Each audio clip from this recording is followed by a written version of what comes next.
A very good day to you out there, and this is a very interesting episode of your regular program, Business and Economy, where we focus on the economic aggregate vis-a-vis the impact of economic policies on the growth and development of the nation's economy. I am Ile Emeche. World over, change in government comes with the introduction of new reforms in most cases, especially where there are issues with the previous one. In Nigeria, the situation is not far from such, as President Tinubu assumed office, hitting the ground running by removing fuel subsidy and introducing the flotation of the currency and increase in tariff. All these combined are aimed at improving the economy but led to the increase in the general prices of goods and services. This increase in price without a corresponding increase in salaries and wages of workers led to the hardship witnessed today. The government, on its part, attempted to ameliorate the pain by raising the minimum wage of workers, establishing the student loan board, introducing the CNG engine vehicles, and other likely programs to be implemented. However, the masses, not satisfied with all of these palliatives of government, decided to plan a national protest to press in for more. On this edition of Business and Economy, economic analyst Dr. Akintunde Ogunsola is one of my guests and will be joining us immediately after the business news to discuss all of these issues around the planned national protest and probable implications. I also have with us on the program a youth leader, Mr. Ahmed Agbabiaka, who also is here with us in the studio and will be joining us just after the news. Stay with us. Education, they say, is the bedrock of all growth and development across nations of the world, including Nigeria. These include human and capital development, which begins from academic and skills development. In most cases, if not all, each of the stages call for a celebration. Here at the Faith Academy, at its award and prize-giving day in Goshen, Abuja, the school is graduating hundreds of its students who have made it to the final. Some parents and graduating students express their gratitude to God. Happy that she's graduating today, and I pray for greater height for her in the name of Jesus. I give glory to God for this wonderful day in the life of my dear daughter. It's just like yesterday that she came to Faith Academy Goshen. And to the glory of God, she has completed her 6 years and has graduated successfully. The sky, by the glory of God, will be her starting point. And I wish her all the best in life. At first, I didn't want to come to a boarding school, but everything was okay. I became closer to God. I read. I did everything.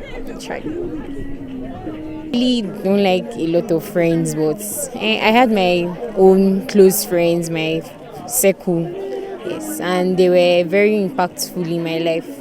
Actually very happy for her because this is something that a lot of persons have tried to, this is a mile that a lot of persons have tried to cross, and then for whatever reason they are not able to. So me being her brother, I'm here with her today to celebrate with her, to show my happiness, to express my joy that my kid sister is graduating, and then I wish her all the best in life. Happy that she's graduating from this very disciplined school, very well moral school, and I pray God to see her through in everything that she will pass on from today. We know that education, it's the only single factor that opens the way for everyone in every sphere of life. And this is the legacy that has been left for us by our parents, and we encourage her to also follow this step, and we know that all will be well with her. Faith Academy. I've experienced a lot of things, good and bad. Friends. I've made a lot of friends here. Teachers, spirituality. I met God here. It's a very good school. I thank God that in coming to the school, I've seen tremendous improvement. On a more serious note, tremendous improvement in attitude and in academics. Like in the recent JAMB that was concluded, I thank God for her score in the JAMB score. She did very well. Very well that you don't have to go and be begging for admission in a university. You'll be on the merit list, all things being equal. So I don't have any regret in bringing my daughter to this place. While counseling the outgoing students, Living Faith Pastor on Foreign Mission, Pastor Yakubu Kezi, urged the students to continually maintain the standard and the culture the school has impacted them. And I implore you, therefore, as you are living here, don't waste your life chasing after the things that will not add value to your life or to your destiny. Invest in your spiritual life. Invest in your mental or academic life. Invest in your social relationships. Invest in everything to do with life in a positive dimension. Stay away from anyone or anything that will reduce you. How do you know the kind of friends to keep? How do you know the kind of things to pursue after? The things that reduce your value for God. The things that reduce your value for knowledge. The things that reduce your zeal. The things that reduce your appetite for progress. These are the things to stay away from. He further advised the students to make the most of every moment in order to fulfill their destiny in life. Ile Imeje, ASO Television News. My guests are already here, and to my left is a youth leader, Mr. Ahmed Agbabiaka. You are welcome to the program. Thank you for having me on the program. All right. Yes. And to my right, I have a regular guest on the program. He is an economic analyst and is Dr. Akintunde Ogunsola. Doctor, you're welcome to the program. Thank you very much. It's my pleasure to be here. All right. I will start with a youth leader because we are discussing about the planned protest and its economic implication on the Nigerian economy. Yes. Now, how well can you justify the planned national protest? Okay, thank you very much once again. Well, I think it's a sign that democracy is working, especially in Africa, in a third world country, that there's so much anxiety, both from the planners, the backers of the protest, and the kind of responses we are getting, the actions we are seeing from the government in trying to de-escalate. So I think it's a good sign that our democracy is working. The right of every citizen to conduct, participate, or be involved in any kind of protest is guaranteed by the Constitution.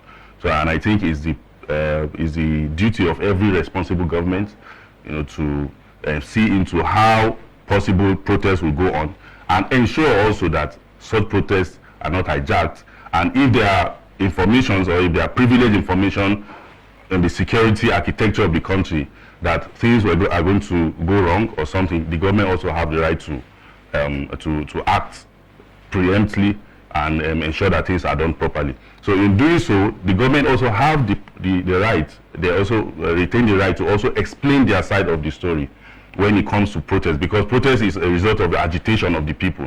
So I think it is only proper that those protesting or aiming to protest should provide a level playing field, should provide a channel of discussion or to listen to the government while the government explain their own side. So I think there has to be a balance in how we conduct our protest. So far we have seen situations where we are coming from the major national protests that we had in this country, the EndSARS. And for me, the formula with which that protest was executed is the same formula that is coming up now in the build-up to this protest. We had a situation whereby people were behind the scene dictating what was happening. And the popular slogan then was that the protest had no leadership. I think it is a very wrong concept. We've had protests around the world, and most successful protests, and if I want to use the other word, revolution, it might be peaceful, it might be the other way, always have leaders. When people start bringing example, I had narrative about people bringing example like even the president is the chief protester or backer or protest or has led protests before, and so why is he against protest? For one, the president is not against protest, but is for peaceful protest. That is what I've seen from the narrative, the kind of meetings, stakeholders involvement, religious leaders, traditional leaders, stakeholders across board that he has been doing, meeting with the youth, the student, and all that. But I think it is important to also note that while that is on, there was an identity. Let me cite an example of the 2012 Save Nigeria protest. Occupy Nigeria in 2012. There was a prominent face that led that, and that was Pastor Tunde Bakari.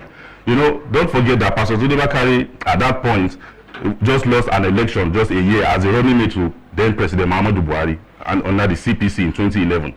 But he led the protest. He came out. He didn't sit behind the scene and sit down and start pushing people, creating narrative behind, and wanting to ride or cash in on the anger, the hunger, and the hardship that the people are facing. The hardship didn't start in 2015. The hardship didn't start in May 29, 2023. It has been there. It was a build-up.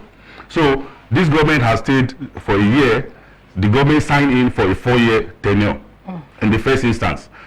Now, I think the presidents have the protesters or Nigerians should give the president that leverage or that opportunity to execute his manifesto, his policies in the period of that 4 years, rather than judging whatever the president is doing, the actions that he has taken.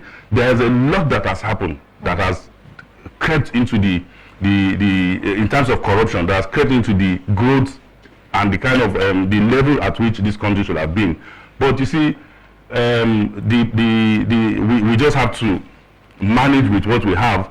And when people talk about this issue about I've had serious narrative and it makes sense, but I think there should be divergent opinion and it should be allowed that the country is having a cancer. They liken it to somebody having malaria, that when he gets to the hospital, that is coming from the pronunciation of the president on this day one, his first minute in office, when he announced that fuel subsidy was gone.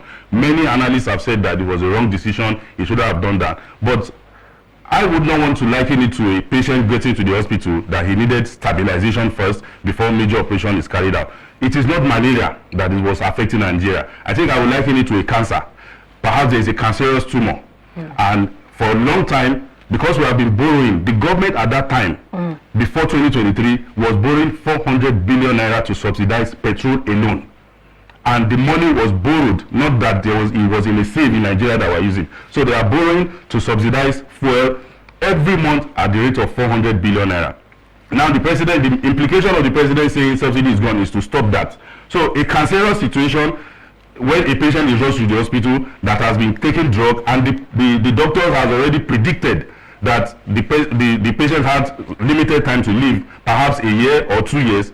When the patient gets to the hospital in the last month, I don't think it means stabilization. I think it is outright removal of the tumor before it spreads across the country. So the removal of that subsidy, the continuation of that subsidy wasn't sustainable. There was no way the president would have come and continue borrowing 400 billion monthly to pay for a subsidy. So I think some of these things had to be looked into, and the government had to explain more to the people, and the people should provide a channel to understand what the president is saying. And those that are promoting the protest should come out. We have had protests in Uganda, Museveni revolution. We've had protests everywhere in the world. Mandela led protests. We have to see faces. One of the major reasons why NSAS ended the way it ended was because there was no leadership. So I think leadership should be provided for this protest. Nobody should be scared of persecution. If you are really fighting for the people will protect you. So that is just my overview of the planned protest, and I think we need to Nigerians are all stakeholders. We need to balance the scale and ensure that we have a prosperous nation. You were talking about some reports. Yes. Reports going on or making rounds on some social media. Yes. That there are some persons that are behind the protest. They are hiding behind the scene. Yes. And that people should also note that the previous administration borrowed a lot of money to fund fuel subsidy and the rest of them. Yes. All right. First of all, if we want to look at, if we want to say that some persons are behind sponsoring people to go on the planned protest, are we also saying that the people themselves are not having the feel of the hardship from the some of the reforms that were rolled out at the onset of the administration? And again, if we look at the borrowing, some persons have also come up to say that we are yet to see the effects of the borrowing, even from the previous administration. So how will you react to this? Okay, so I use the word promoting. You know, it might be sponsorship, it might be something. I was just 3 days ago, I was in a printing press to have a book, a review book or something, and I saw it was shut down because they were promoting loads of T-shirts, you know, for the protest. For real? Yes, preparation for the protest. You sure? So yes, very much here in Abuja. So when I saw that, I was like, okay, some people are doing this, no problem, it's okay. We have to provide material, but who are the main people behind this? I mentioned the fact that the reason why there's so much excitement, so much anxiety in the country regarding this protest was the experience of NSAS. The NSAS had a damage, gave us a damage of over 2 trillion naira in this country. A lot of people lost their lives. Yes, a lot of people lost their properties, were demolished, looted. So now the people are angry. There is a genuine reason to protest. There is a genuine reason for concern from the people. So it is only wise for anybody, a stakeholder, any stakeholder in this country, a national figure, to come out and openly engage the government, say it the way it is. Let the government also talk to, because this protest is a contestation, is a contest between those that are promoting it and versus the government in getting the attention or the buy-in of the people. If you are able to convince the people more, but so far you wouldn't see anybody, both the end bad governance, the days of rage, and all those sloganeering. Who are the people promoting it? Who are the people saying it? Who are the people behind it? They are just cashing in on that hardship. Yes, the policies are brought about hardship. Does the government have explanation for that? Yes. Some things happen, some things are happening now that were not there before. When subsidy was removed, Naira were floated. A lot of state governments have had their revenues, their allocation now almost doubled, or at least at 45 to 50%. That wasn't there before. There is no additional expenditure aside from the salary that has now been increased, or the end wage or something that the government has introduced. The student loan wasn't there before. Monies were provided for this. The CNG buses, they are in the making. And a whole lot of other things that are palliative are being shared everywhere. So I think it is, the people have a genuine reason to protest. Nobody doubts that. I don't doubt that. But let's have a front, let's have a face to this protest. It should not be haphazard the way we had it during the NSAS. During the NSAS, some people even attempted, some entertainers, I think Davido or some other people, they came up. People quickly condemned them. And, you know, so people just started thinking there was nobody that could say, okay, we have met with the government. Government said this, okay, let's go back. Let's give them 1 more year. Let's give them 3 months. So such is not happening now. We just have people dictating narrative on social media. And that is dangerous. That calls for security concern. And again, if you go through some reports also, some of them emphasize on the deficit on the part of government when it has to do with communication, adequate communication. You know, all of us, we have heard and we have seen that when a matter is not known, abuse is inevitable. Don't you also think that the government has some lapses of trust deficit when it comes to communication issues? I think communication, yes, that communication deficit is a major issue that I feel the government should look into. Perhaps the government is not, the government media people are not handling they are not up to date in terms of communication. A lot of these news are being spread on social media. There is a shift, gradual shift from terrestrial media, from the traditional media. So social media, people are with their phones almost the whole hour of the day. You know, so information are passed there. So maybe the government cannot move there, because I know the government is talking. Ministers are meeting. Ministers, governors are meeting. The president is meeting traditional ruler. The president is meeting students. But are the people informed? So the people, so there's a need. The president, I think one of the major gathering places in Abuja is the Eagle Square. I don't think he can take more than, or maybe the MK Abiola Stadium. It can't take more than 100,000 people. So with the population of Nigeria, the president can't ordinarily gather everybody and speak to them. So the president has to speak, and the people have to know. Like what is being done here in ASO TV, I think is one of the major stations, you know, without bias, to give everybody the leverage to come and speak on what is going on. See, the one of the major implications, if I may say, of every protest is the fact that with the situation we have, if we are calling for protest to draw government attention into ensuring that things are done properly, we should also be wary and be careful of the fact that we should not create more hardship for the people. When protest starts, no matter how peaceful it is, with the experience we have had so far, that is the only empirical measure that we can use, data that we can use to measure what is on that, because nothing has changed. Nobody has come out. It's the fact that the poorest of the poor that are struggling are the traders. Either on the roadside, the markets, lock-up shops, kiosks, and all that, they are the traders. Those places are the first that we shut down. There will be no buying and selling. People will be on the street. The second is that the industries, nobody will fly drone, nobody will go, industries will shut down. The third one is that investors will feel that Nigeria, we even see it, that Nigeria is not a good place to go for now, because if this thing starts and there's no control over who is protesting, over protest or dialogue on how coordination should be done. So it's going to chase away foreign investment. So I think we need to consider these things. Those that are calling for protest, no matter how is the government willing to speak, yes. If there were leadership, if there was a kind of leadership now, then people can come out.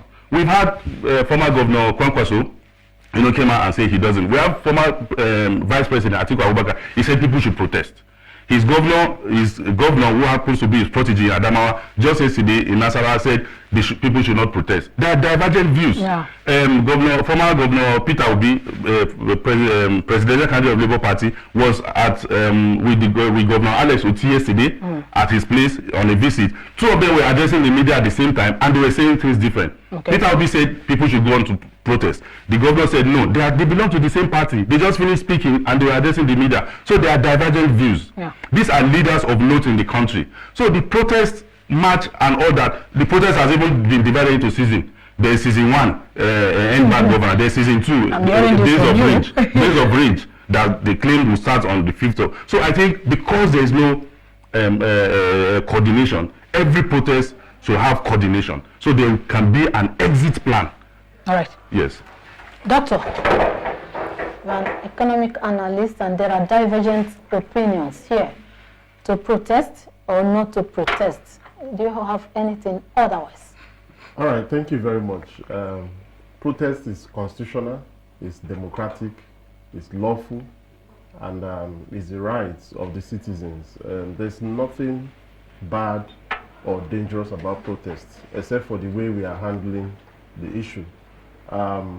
Yes, this is not the first time that protests will be organized in Nigeria, and we've seen several protests. In fact, our president has been part of a protest before. Yeah. So he shouldn't see it as or be afraid of a protest. If I were to be the president, I would have instructed all the security agencies to ensure that the protest is properly organized and that hoodlums do not hijack this protest. This is a means for the people to voice out their mind to the president. We have only been hearing from him. He has not heard from the people. So this is an avenue for him to hear from the people. Let them drive home their demands. Let them put it on his table, on a letter or, whatever means. So protest is not going to bring the country down.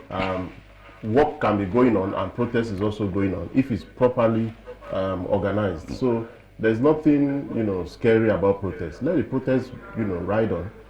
The president can draw some lessons from the protest and put it to use, So I support the protest. But looking at the protest we have had over the years, we are talking about Occupy Nigeria and the last one that claimed a lot of lives and properties because of protest. So you know the implications. I want you to emphasize on the implication of protest and if you will still support protest. Yes, look, if you want to bring back history of those other protests that we had some itches, I think it's purely a failure from security agencies. The security agencies need to take responsibility for for how protest goes. And you see the EndSARS protest too. That was how it went. The security agencies were blamed. Why should they shoot live bullets and all those things? So security agencies should give adequate security for protesters. If anything goes wrong, they should be held responsible. What all this intelligence they are saying up and down on the TV, they don't have intelligence of hoodlums and go and track them down or prevent them from, disrupting the protest. So the security agencies need to be up and doing. I saw the IG addressing, the press on how the protest will go and all that, and then asking for face. If it is face they are asking for, the lawyer of the protesters have written him on how the protest wants to go and that they need protection. So if the lawyer of the group has already come out, which face are they looking for again? The lawyer is known, is an SAN, and he has written. They've also written the Minister of FCT and other state governors, you know, of various states that protests will go on. So what other face do they need again? There's already a face. When you say you have a lawyer, it means that the lawyer stands for you if anything goes wrong, isn't it? So left for me, there is already a face. They should be discussing with the lawyer of the protesters on how, you know, everything will go. And also the Take It Back movement has also come out to say yes, they are part of the protest. So there's already a face. The security agencies should do their homework, strategize, you know, plan with the protesters. This is how it's going to go. The printing of shirts that they are going to shut down the place, they are printing shirts and placards and all that is very wrong. You are infringing on the rights of the citizen. The having t-shirts or having placards, it's a good thing to help the security agencies to identify those that are actually the genuine protesters. So shutting it down it means that maybe there's some political undertone that some politicians want to disrupt that protest. And that is why the agitation and the fear is going on all over the country. I think the government needs to sit up and ensure that they defend the Constitution, because protest is the right of every citizen of the country. We are not saying it is not the right, but we are looking at the implication. And if we say that, let's go on the protest, we are looking at the previous implications that we recorded in Nigeria and in some African countries, especially when it has to do with loss of lives and properties and the rest of them. And then a lot of stakeholders have expressed fear, and they have come up to say that it is better to dialogue with the government than to go on protest. And again, some school of thought argue that the planned national protest is political, having kept mute during the previous administration. And the question to ask is, these ones that are coming out for protest now, where are they waking up from at this point in time? We're talking about the last government. They also protested during the last administration. That's where we had this NSAS. NSAS was during the last administration. So nobody should say that they didn't protest before. They did. And it actually turned out the way it did. And now another protest is coming up. They should ensure that everybody is protected and is well, you know, organized. Now, looking at the impact, just like I said before, the impact always go negative because the security they didn't do their own homework very well. Just like I said, all those their intelligence that they're already giving ahead that something is going to happen. It's not just about coming to announce intelligence. It's about what are you doing about this intelligence you've gotten. If you've gotten intelligence that some people want to come and disrupt or loot shops and all that, then you should provide security towards that intelligence to ensure that what happened in the past, we should be drawing lessons from other protests, you know, and then try to look for how to cover it. We have the Unity Fountain. It's now barricaded. That place is known for, you know, people to gather to protest. Now that it's barricaded, I think it's meant for security. You can say, okay, all of you that are protesting in Abuja, make sure you move from this point to this point. And those areas, you know, that they've mapped are going to be well secured. No other hoodlum, you know, that's why they have t-shirts, they have placards. Nobody else will go there and disrupt them. It will be well organized. In fact, people will be doing their businesses and they will be watching on the TV how protest is going on. So if protest is happening in any other part of the city, the security agencies can quickly, because I'm sure those other ones that want to disrupt the protest, they didn't write police that they also want to protest in support of the government, because that's how it usually happens. Some people will now come up with support and say counter protests and all that. So if those counter protests were not you know, communicated to the security agents, and if there will be any counter protest too that they're also informing the police about, they should give them another location or another day. If these protesters have come today, people that want to counter protest, let them come another day, let them fix another day, so that everybody is free and well organized, you know. So we shouldn't be afraid of protest. I think what makes protest to go wrong is when we have political undertone, you know, into this protest, and that's where we begin to record loss of life and loss of property. And some persons are saying that there is political undertone in this particular protest. There is no protest that does not have political undertone anywhere all over the world. Even in America, they have protests that are political undertone. So definitely, opposition will want to say, yes, this government did not do well, let us join this protest and do all that. But even at that, these oppositions and also these political undertone issues, they should be properly organized. We are not in a banana republic that somebody is saying something and another person is countering. If you want to counter, come and counter another day. Police will give, I think police are not political. The security agencies are not political, even though the government of the day is the one that is actually controlling them. They shouldn't be political at all.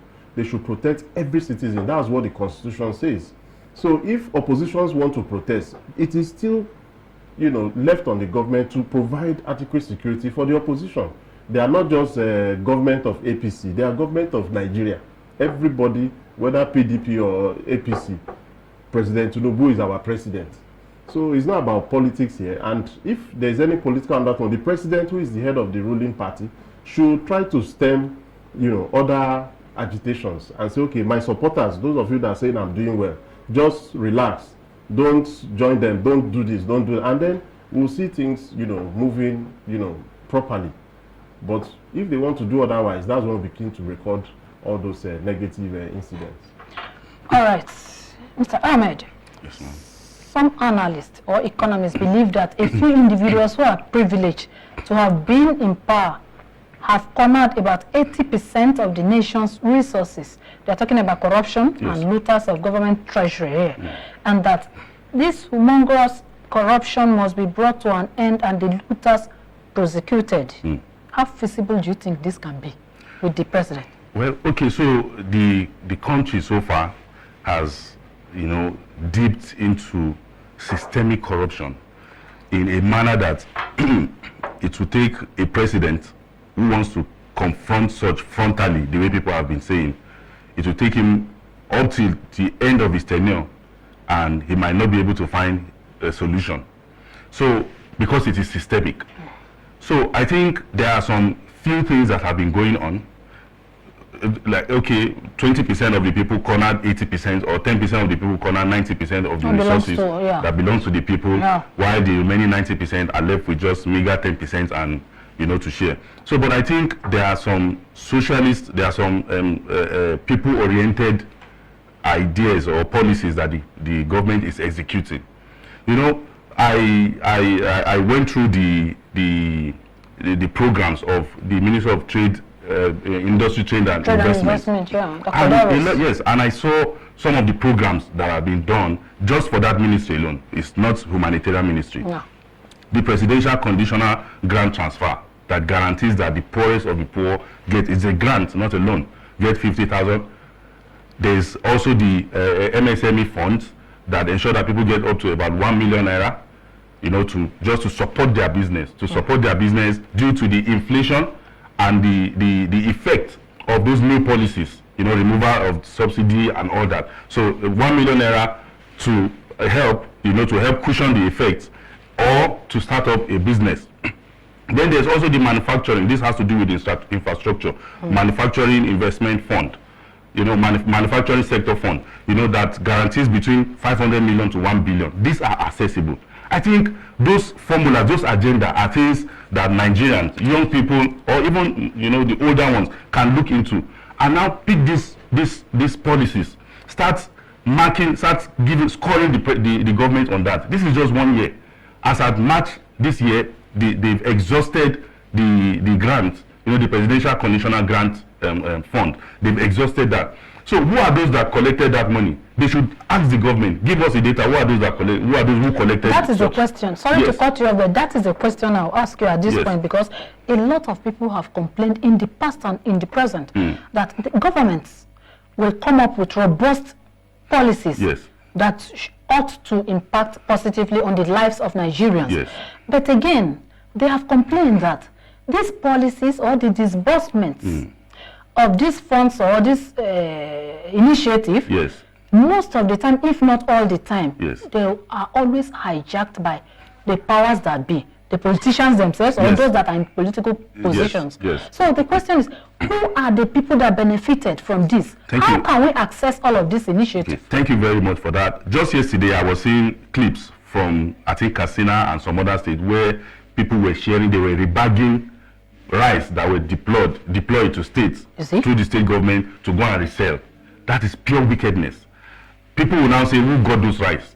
It was free, not for sale, but they were rebagging it in. And what is the government doing to monitor? Yes, so and one of the things that this government is doing was is that I think the former minister of humanitarian affairs or something that said a lot of people benefited from something. They now discovered that there are tens of billions that she needs to come and explain who and who they were given to. So, but for this government, I think this is for real-time situation now. With what this government is doing, they were so bold that if you need information about who will give this money, come and and there's their access in their website. There are access on how people should apply their information. Sorry, let me just make this quick point. There was a time, I think some years back, 2-3 years, the COVID-19 fund, I think through NESA or something like that. A lot of people got money, but they didn't say anything about it. It was just recently when this money had been deducted in their account, they started complaining. So when you were collecting 300, 400,000, 700,000, nobody knew about it.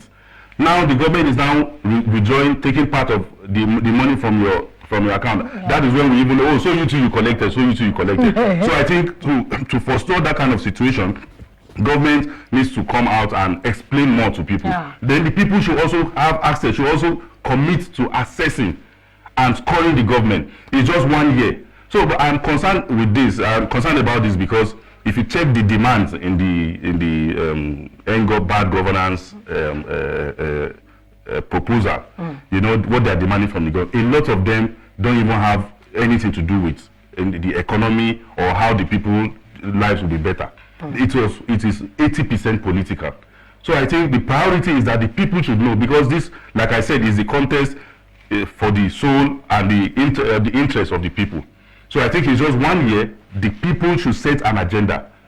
They should engage the government, set an agenda. If it is the Bring Back Nigeria or whatever group, let's have something. If there is a face to it, you can't possibly have every Nigerian coming out to protest every day. Let's have a face, trusted people who can engage the government on behalf of the people. Let's have shadow government, people that can say, no, this thing you say 50,000 naira, 200 billion. Who are the people? Give us the list.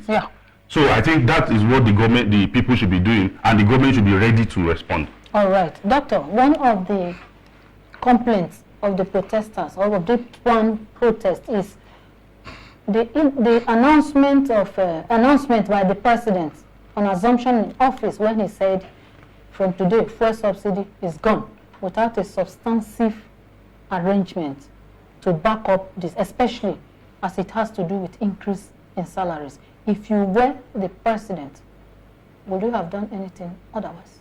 Oh yes, thank you very much. The removal of subsidy was something that all of us in the country agreed.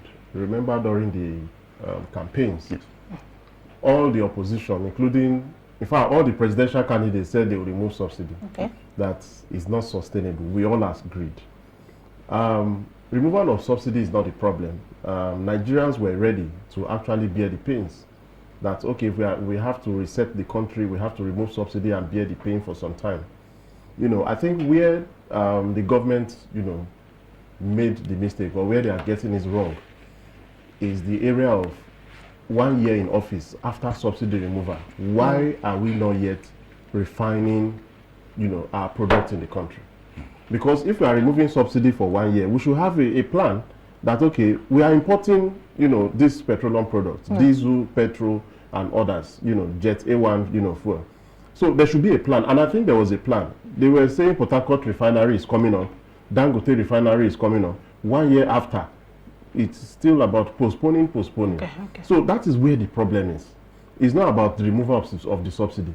The problem, the question we should be asking, and I think Labour, you know, protested that let our refineries begin to work. All right. Why is the refinery still not working? Port Harcourt refinery, they have been shifting the date more than 5 times. Dangote refinery, the same thing. It can't even get crude. So that is where the problem is. The problem is not removal of subsidy. The president did well by, announcing the removal of subsidy. But the problem is that why are we still not producing these things locally? Okay.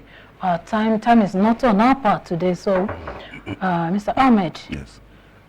What do you think the government has done to ameliorate all of these pains in this 1 year, especially in relation to what you said about the Ministry of Industry, Trade and Investment? Yes. In 1 minute. Oh, okay, so I think with those programs, I think the government, if government is challenged and those things are assessed, if people score the government on that, the government can now see the people can demand for more.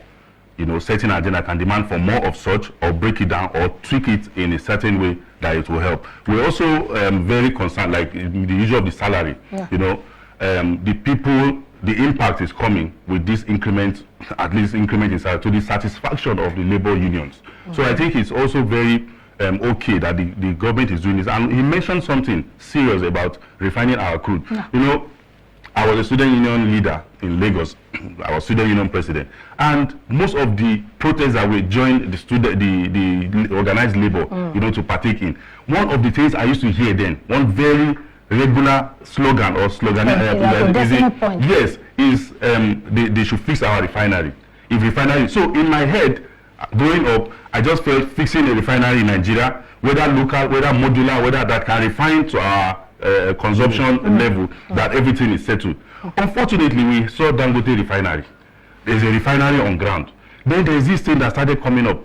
The NNPC or some people in some government agencies are now even fighting. They are now fighting and bringing up directly. So you could see there's a kind of deep depth in the kind of corruption that we have in this country. Perhaps the man has said a lot of things we cannot verify. The government, but the long and short of it is that there's a lot that is going on, and I think systematically the government or the president is handling that. So I also want to say that on the part of the security, because of the farmers, we need to produce what we eat. Farmers have not been able to go to the farm. There is a significant improvement in that. We've heard from Borno, even the critic of the president, that in places that were, occupied or infested by Boko Haram insurgency, the government is doing so much in the areas of security. The Minister of Defense has done so much, and I think that should be applauded. In our schools, we used to hear about kidnapping and all that in schools. There have been provision of military bases in the ambience of schools, and I think that has also addressed a lot. So the government can only improve on that. Mr. Ogunsola, what would be your advice to the protesters and the government? Yeah, my advice to the protesters is that they should be orderly. They should make sure that their plans, they have a timetable already. They should follow those timetable and ensure that maximum security is actually provided for them. All right. They have said it all, that the government should be, the protesters should be orderly in their protest. We are not saying you don't have the right to protest, but we are cautioning against the impact this will have on your life and the general economy. And we are also saying that the government is doing all it can do within its powers to ensure a sustainable development. And with that, we have come to the end of today's edition of the program. Our guests are a youth leader, Mr. Ahmed Agbabiaka. I hope I pronounce your name very, very well. In English, I should do it in our languages. Thank you very much. We want to thank you for coming on today's edition of the program. Thank you. And we also have an economic analyst. He's a regular guest on this program, Dr. Akintunde Ogunsola. Doctor, I want to thank you for finding time to come on to this edition. Thank you, it's my pleasure. But I will leave us with this. You are a youth leader. What do you think the Minister of Industry, Trade and Investment can do more, or the government, especially as it has to do enlightenment campaign to get the people online? I think just to improve on what has been done so far, spread the news across other government MDAs and ensure that perhaps the Ministry of Information and the communication units of this government should let the people know more about what is going on. Just a visit to the site of that ministry, I think would tell a lot. There's so much transparency from what I've seen, and I think the record will speak for itself. Okay, in 20 seconds. All right. More information should be given, and also government should ensure that promises are kept. These are part of what is causing the agitation for protests. Okay. When you have rolled out a plan, make sure you work by the plan, and we can see the evidence that this thing is actually working. Okay. make sure you work with your promises and let us see that you are doing the job. Yes. And to our esteemed viewers and audience out there, we want to thank you for spending part of your time on today's edition. I'm sure you gained something. Stay with us for the rest of our programming. I am Ile. A major saying good day to you.